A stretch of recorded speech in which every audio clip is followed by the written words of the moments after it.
Morreu hoje em Brasília o cineasta paraibano Vladimir Carvalho, um dos principais nomes do cinema nacional. Vladimir, que estava internado para tratar um problema nos rins e não resistiu a um infarto. Um retrato da dura realidade de nordestinos remanescentes de quilombos. Numa inovação cinematográfica para a época, o curta-metragem de 1960 mistura documentário e ficção e é considerado uma obra-prima do cinema brasileiro. Com direção de Linduarte Noronha, Aruanda marcou o início da trajetória de sucesso de Vladimir Carvalho, um dos maiores nomes da sétima arte paraibana e brasileira. Esse filme, ele se tornou uma referência do cinema documental brasileiro naquele momento, 1960. Então, por várias razões, né? E não foi a Paraíba que foi dizer, né? Não foi o Linduarte que foi dizer. Foram os críticos da época e ninguém mais, ninguém menos que Glauber Rocha, quem primeiro atestou a qualidade, né, ou as qualidades, as virtudes do filme Aruanda, quando escreveu um famoso artigo no Jornal do Brasil, em agosto de 1960. Aruanda foi o nome escolhido para o maior festival de cinema da Paraíba, hoje também um dos principais do país.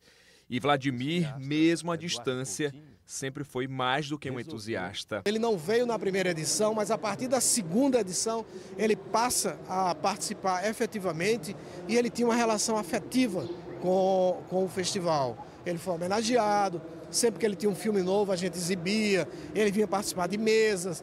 Sempre que a gente podia, ele também podia, ele estava conosco. Nascido em janeiro de 1935, na cidade de Itabaiana, no Agreste Paraibano, Vladimir Carvalho morou em João Pessoa, Recife, Salvador e Brasília, onde viveu até os últimos dias.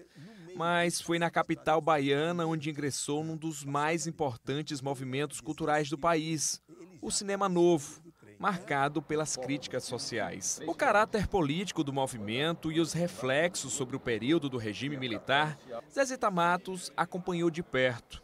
Junto com o amigo e parceiro cinematográfico, a atriz dividia com ele o engajamento em lutas sociais. Desde o instante que eu o conheci, já sabia que ele era uma pessoa que tinha uma preocupação social, que tinha tudo que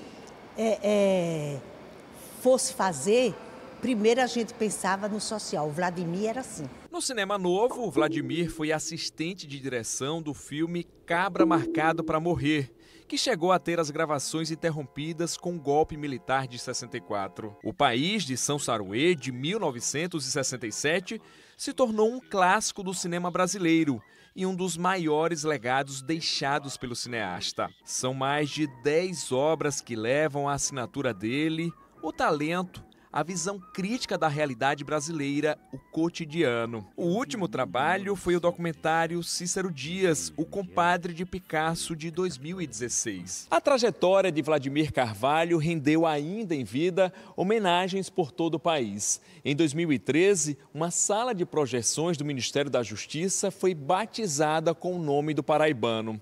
Aqui no estado, essa sala, na Usina Cultural Energisa, também leva o nome do cineasta.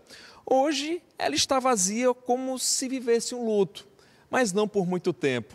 Afinal, Vladimir Carvalho se tornou sinônimo de trabalho e movimento cultural, exatamente a essência desse espaço. Ele ia fazer 90 anos e ele continuava sendo aquele personagem inquieto, preocupado, inventando coisas, polemizando, comprando brigas, né?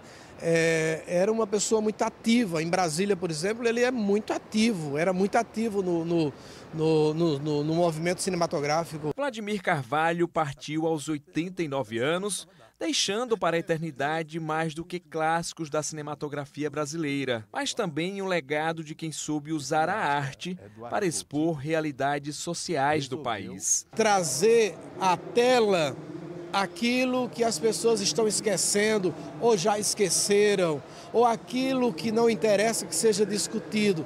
Eram esses os temas que afetavam ao Vladimir e que mobilizava o Vladimir. É uma dor muito grande de uma pessoa que a gente conviveu, conheceu a família, esteve junto e comungava daquilo que ele acreditava.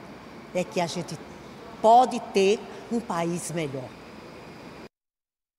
A morte de Vladimir Carvalho repercutiu na cena política e cultural do Brasil.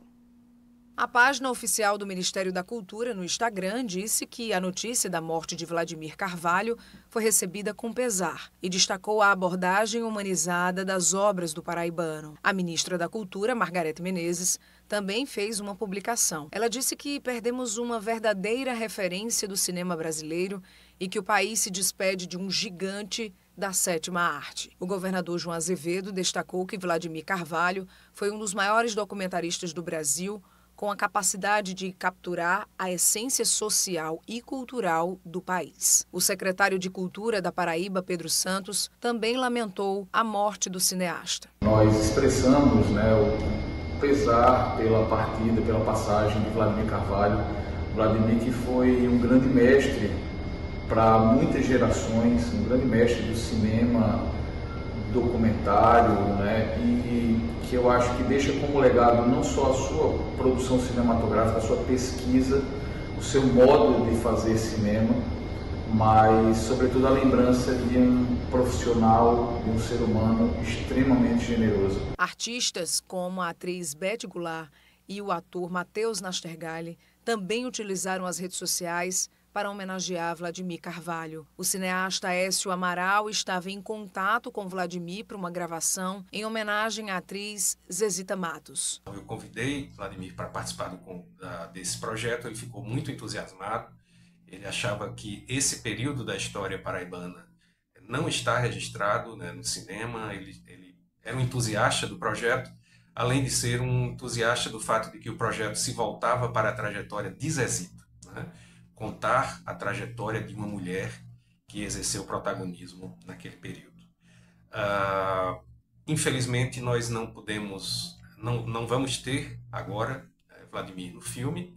Nós iríamos entrevistá-lo em Brasília, em sua casa de cinema, mas os personagens do filme que deram relatos até agora são unânimes em falar da importância e da centralidade de Vladimir Carvalho naquele período. O jornalista e documentarista Sandro Alves fez parte de uma das últimas equipes a trabalhar com Vladimir Carvalho. Sempre esteve junto das lutas populares, que é um gênio, E eu tive a honra e o privilégio de estar na última equipe da Paraíba de Cinema a gravar com ele, entrevistar ele em Brasília, no documentário Destino Brasília, que foi dirigido por mim, por Kaline Almeida e por Leandro Cunha.